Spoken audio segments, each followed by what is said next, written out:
Para saudara dan saudari yang Tuhan cintai, selamat pagi dan selamat bertemu lagi dalam renungan harian dari Paroki Santo Fransiskus Assisi Apio, edisi hari Senin, tanggal 5 Agustus 2024, dalam masa biasa yang ke-18.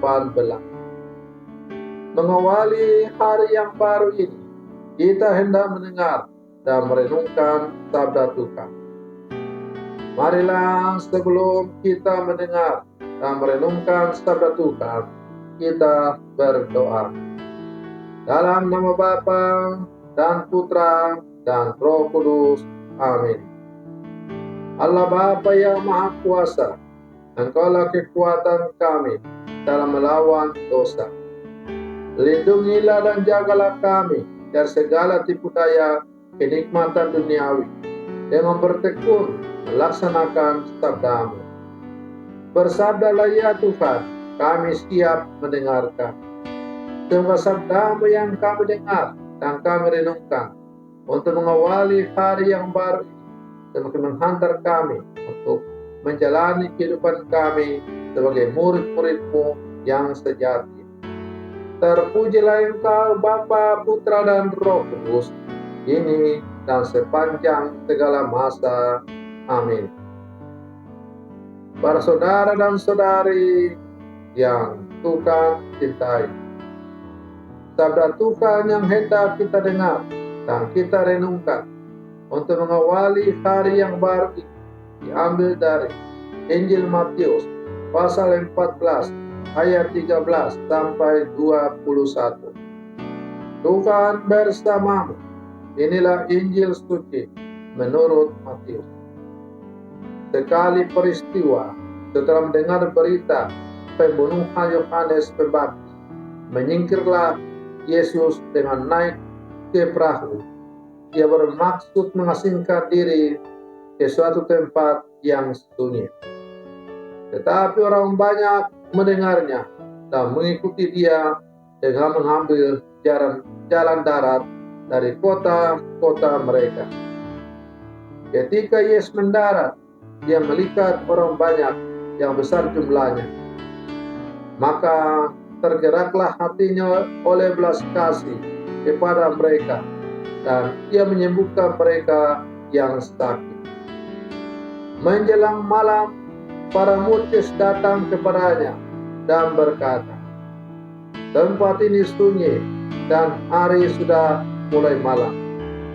Suruhlah orang banyak itu pergi supaya dapat beli makanan di desa-desa.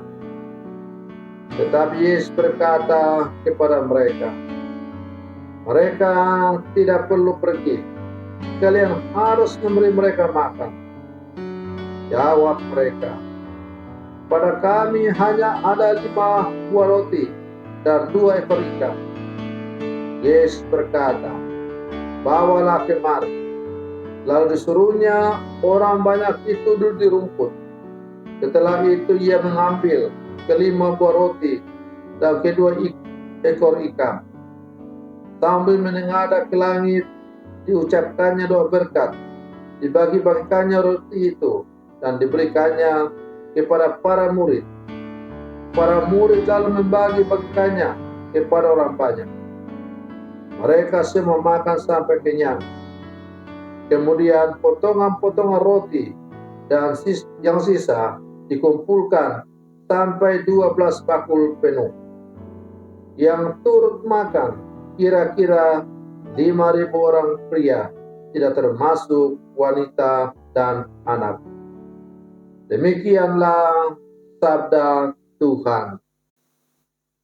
Para saudara dan saudari yang Tuhan cintai, setelah kematian Yohanes Pembaptis, Yesus mengajak para muridnya menyingkir ke tempat yang sunyi.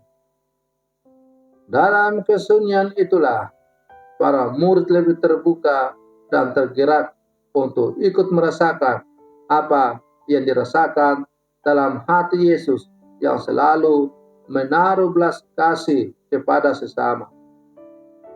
Dalam kesunyian hati itu pula, Yeremia berani untuk mengkritik Hananya sebagai nabi palsu dan pembohong karena melayani apa ia disenangi orang, memalsukan ajaran dan tidak segan-segan memperlunakannya. Para saudara dan saudari yang Tuhan cintai, orang yang peka dengan keadaan orang lain adalah orang yang mata hatinya selalu terbuka. Ia melihat dan mendengar dengan hati yang penuh kasih. Yesus mengajak para muridnya dan kita semua untuk mengambil bagian dalam keprihatinan dan kasih Allah. Contohnya, para murid cemas dengan persediaan makanan yang ada pada mereka. Karena itu, mereka meminta Yesus untuk menyuruh orang banyak pergi mencari makan. Namun dengan tegas, Yesus berkata, tidak perlu mereka pergi, kamu harus memberi mereka makan. Para saudara dan saudari yang Tuhan cintai, keprihatinan dan belas kasih mesti diwujudkan dalam tindakan kasih dengan memberi makan.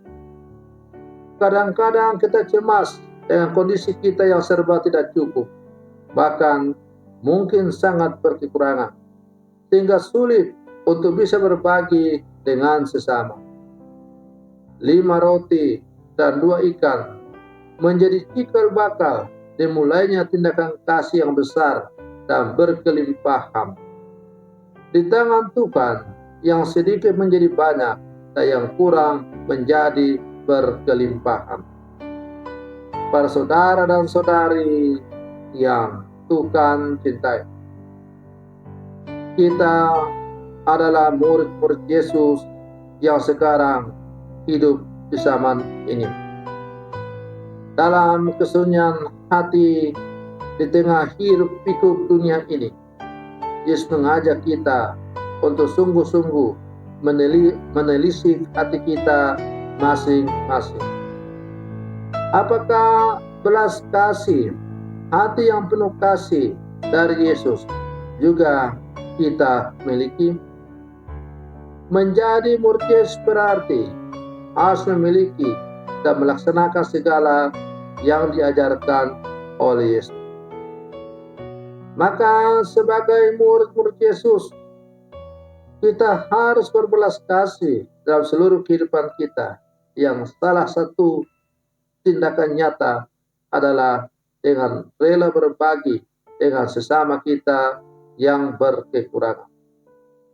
Apakah kerelaan berbagi bersama dalam kehidupan ini sungguh menjiwai seluruh kehidupan kita sebagai murid-murid Yesus?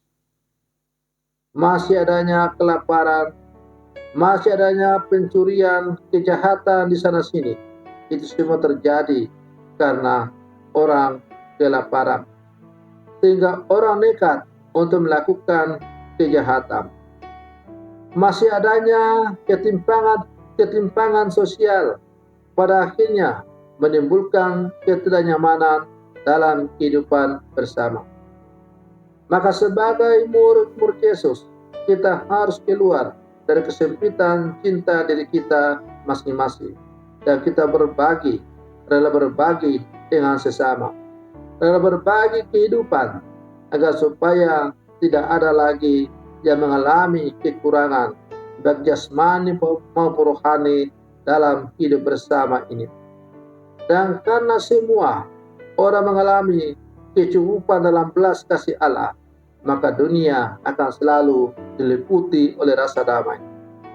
Para saudara dan saudari yang Tuhan cintai, maka marilah kita berlangkah maju bersama untuk tetap setia dalam seluruh kehidupan kita, untuk selalu berbagi kehidupan, berbagi suka duka, saling melengkapi, saling mendukung, agar dunia ini semakin diliputi oleh kasih Kristus. Selamat pagi, Tuhan Yesus memberkati.